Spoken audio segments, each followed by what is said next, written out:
Assalamualaikum warahmatullahi wabarakatuh. Perkenalkan, kami dari kelompok 5 akan membacakan materi tentang metode ijtihad yang dipakai dalam mazhab Hanafi, yang akan dibacakan oleh Fisabilillah Sofyan Prayoga, Ifadatus Zakiyah, Firmansyah, dan Haris. Materi pertama akan dibacakan oleh saya sendiri.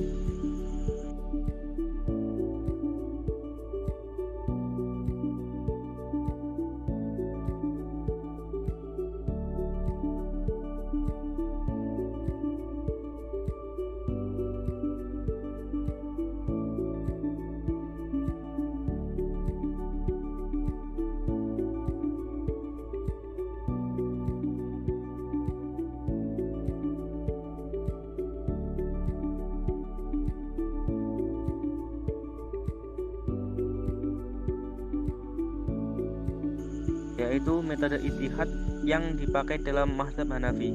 Mazhab Hanafi merupakan pandangan hidup yang jelas dalam kehidupan Islam pada masa kedepannya. Dalam mengistinbatkan suatu hukum, Imam Abu Hanafi menggunakan beberapa dasar hukum, diantaranya yang pertama adalah Al-Quran. Al-Quran adalah wahyu yang diturunkan kepada Nabi Muhammad SAW melalui malaikat Jibril.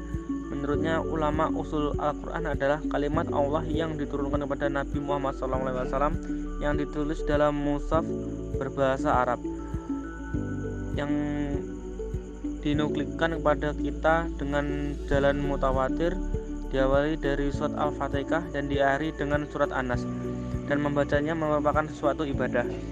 Yang selanjutnya hadis. Perbuatan persetujuan sifat-sifat beliau, baik sifat jasmani ataupun sifat akhlak. Sunnah merupakan sumber syarat Islam setelah Al-Quran. Sunnah berfungsi merinci garis besar Al-Quran yang menjelaskan munskil, membatasi yang mutlak, dan memberikan penjelasan hukum. Demikian sunnah mengikuti Al-Quran sebagai penjelasan kaidah umum dalam Al-Quran. Yang selanjutnya ijma'. Ijma' adalah kesepakatan para ahli fikih dalam sebuah periode tentang urusan-urusan agama setelah wafatnya Rasulullah SAW. Ayat yang sunnah menjelaskan bahwa ijma' adalah sumber dan hujah di dalam menentukan hukum. Allah berfirman, barang siapa yang durhaka kepada Rasulullah setelah petunjuk datang dan mengikuti jalan selain jalan orang yang beriman. Selanjutnya akan dibacakan oleh Iva. Qiyas adalah menyamakan atau menganalogikan suatu perkara dengan perkara yang sudah ada ketetapan hukumnya. Dalam hukum syariat, kedua perkara ini ada materi ilat atau pemicu hukum. Menurut ulama, usul qiyas adalah memberlakukan suatu hukum yang sudah ada nasnya kepada hukum yang tidak ada nasnya sesuai spesifikasi ilat. Contoh, Allah mengharamkan khamar karena memabukkan, maka segala makanan dan minuman yang memabukkan hukumnya sama dengan khamar, yaitu haram. Aqwalus sahabah atau ucapan para sahabat. Ucapan para sahabat menurut Imam Hanafi itu sangat penting karena menurut beliau para sahabat merupakan pembawa ajaran Rasul setelah generasinya. Istihsan merupakan kelanjutan dari qiyas. Istihsan merupakan bahasa adalah menganggap lebih baik. Menurut ulama usul fiqih, istihsan adalah meninggalkan ketentuan qiyas yang jelas ilatnya untuk mengamalkan qiyas yang bersifat samar.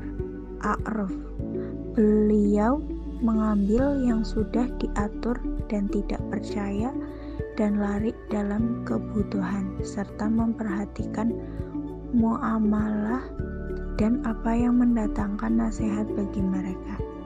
Pembahasan ini dibagi dalam beberapa pengertian, yaitu pembahasan tentang persusunan dan perceraian. 2. Memerdekakan hamba. 3. Masalah sumpah didahulukan atas masalah merdekaan karena adanya rasional antara pemeringkatan, yaitu sama-sama tidak dipengaruhi oleh sikap utama dan paksaan. 4. masalah hudud melibatkan dengan masalah sumpah, bahwa pada sumpah itu terdapat kafaroh atau larangan fisik, sedangkan hudud termasuk non-murni. Selanjutnya akan dibacakan oleh Saudara Firman. Masalah perjalanan asyaru adalah menjelaskan cara dan keadaan perjalanan. Tetapi makna kita ini lebih lazim dipakai untuk cara yang ditempuh oleh orang Islam dalam pergaulannya dengan orang kafir dan para pembangkang lainnya.